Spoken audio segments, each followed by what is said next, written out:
पिता पुत्र पवित्र आत्मा के नाम पर आमेन। आज के वचन संत लूकास का सुसमाचार अध्याय 17 पद संख्या 11 से लेकर 19 से लिए हुए हैं।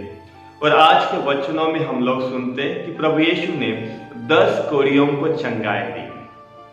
उन 10 कोढ़ियों ने प्रभु यीशु से पुकार पुकार के कहा, हे यीशु, ये स्वामी हम पर दया कीजिए। और प्रभु यीशु ने उनको दया दिखाई।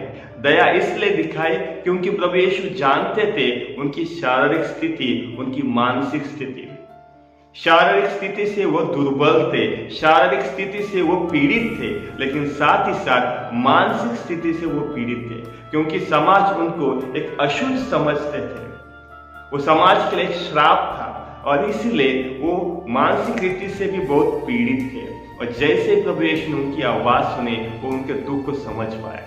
ख्रीस्त में मेरे प्यारे भाई और बहनों, प्रभु यीशु हमारे दुख तकलीफ को समझते हैं, हमारी आवाज को सुनना चाहते हैं। जैसे कि उन कोढ़ियों ने पुकार पुकार के कहा, हे यीशु, हे स्वामी हम पर दया कीजिए। आज हमें भी प्रभु यीशु के पास नम्र होना है। प्रभु यीशु के पास हमारी दुर्बलता को, हमारी कमजोरियों को लेकर आना है और उन्हें कहना है, हे यीशु हम पर दया कीजिए। और प्रभु यीशु जरूर हमें दया दिखाने वाला है, वो हमें एक चंगाई देने वाला है। जब हम विश्वास के साथ उनके पास आते हैं तो जरूर हमें चंगाई मिलती है। और यही उन कोढ़ियों के साथ हुआ था। जब उन्होंने विश्वास किया, प्रभु यीशु ने बस उन्हें कहा कि जाकर पुरोहितों को दिखाओ। उन लोगों को चंगाई नहीं मिली थी उस समय। उन्होंने कहा, जाकर पुरोहितों को दिखाओ। और उन्होंने उनकी आज्ञाओं को पालन किया। उनकी आज्ञा का पालन करने के बाद जब वो रास्ते में जा रहे थे, उसी समय उन्हें चंगाई मिलती है। उन्होंने विश्वास किया और उन्हें चंगाई मिले। ख्रीस्त में मेरे प्यारे भाई और बहनों, आज हमें भी प्रभु यीशु की आज्ञाओं का पालन करना है। जो भी आज वो हमें कहते हैं, उनके राह पे चलने के लिए हमें प्रभु यीशु बुलाते हैं। जिस तरह उन 10 कोढ़ियों ने उनकी आज्ञा का पालन किया और रास्ते में ही उन्हें चंगाई मिले।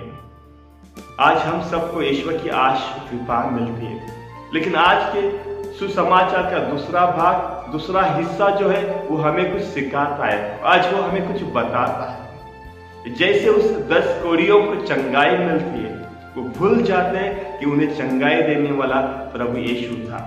वो सबसे पहले उन पुरोहितों की तरफ जाने लगते हैं और उनमें से एक व्यक्ति केवल प्रभु यीशु के पास आकर ईश्वर को धन्यवाद देता है, ईश्वर की महिमा और स्तुति करता है। और वो व्यक्ति एक सामरी व्यक्ति था, यहूदी नहीं था।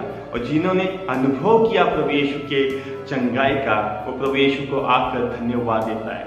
आज हमें भी ईश्वर ने बहुत सारी आश और कृपा दी है, लेकिन कई बार हम उन्हें भूल जाते हैं और उस चीजों को ध्यान देते जो हमारे पास नहीं है। मेरे पास ये नहीं है, मेरे पास वो नहीं है, इसके लिए हम हमेशा रोते रहते हैं।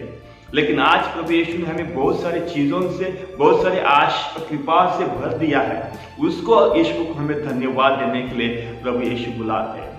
थिस्सलुनीयों के नाम संत पौलुस का पहला पत्र अध्याय 5 पद संख्या 18 में हम लोग सुनते हैं कि हर एक स्थिति में ईश्वर को धन्यवाद देना चाहिए। और यही ईश्वर की इच्छा है, ईश्वर प्रभु यीशु के नाम में। आज हमें प्रभु यीशु के नाम में ईश्वर को धन्यवाद देना है, ईश्वर की स्तुति और महिमा करना है। ना केवल कुड़कुड़ाना है, भुनभुनाना है कि ये नहीं है, वो नहीं है। आज हमें एक कृतज्ञ हृदय से ईश्वर को धन्यवाद देने के लिए आज का सुसमाचार हमें बुलाता है। ख्रीस्त में मेरे प्यारे भाई और बहनों, आज के वचनों के लिए हम ईश्वर को धन्यवाद देते, ईश्वर की स्तुति और महिमा करते हैं। पिता पुत्र पवित्र आत्मा की बड़ाई होवे, जैसे वो आदि में थी अब अनंत काल तक सदा रहेगी। आमीन।